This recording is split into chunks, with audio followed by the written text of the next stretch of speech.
నువ్వు సిలువెక్కడానికి నా పాపాల కారణమైనా నువ్వు సిలువెక్కడానికి కారణం ఏంటో చెప్పనా?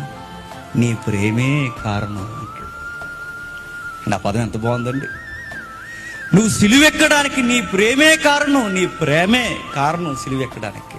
నాకు అర్హత లేదు ప్రభువా, నన్ను ప్రేమించి నువ్వు సిలువెక్కావు, నేను అడగకపోయినా సిలువెక్కావు.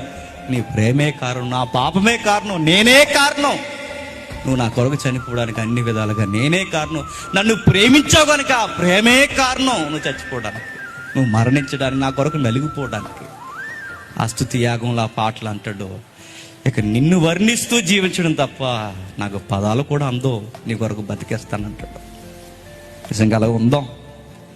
జరిగిన విషయాలు ఏవో జరిగిపోయి ఒకవేళ ఇక్కడ మీకు సిగ్గుగా ఉంటే మీ ఇంటికి వెళ్ళిపోయిన తర్వాత మీ ఫాదర్ అండి ఆయన, దేవుడు మీ తండ్రి అండి ఆయన, మన తండ్రి అండి ఆయన, మీ గదిలోకి వెళ్ళిపోయి మోకాళ్ళు వేసి, దేవా నేను పాపం చేసి నీకు చేయను, నేనే కాదు నీకు మాటిస్తున్నాను, నీ బిడ్డని, నీ కుమార్తెను, నీ కుమారుణ్ణి, నా జీవితంలోకి జరిగినవి చాలు, ఇంకా నేను బతుకున్నానంటే నన్ను ఎంత ప్రేమిస్తున్నావయ్యా అని దేవునికి సారీ చెప్తాం, క్షమాపణ కోరదాం.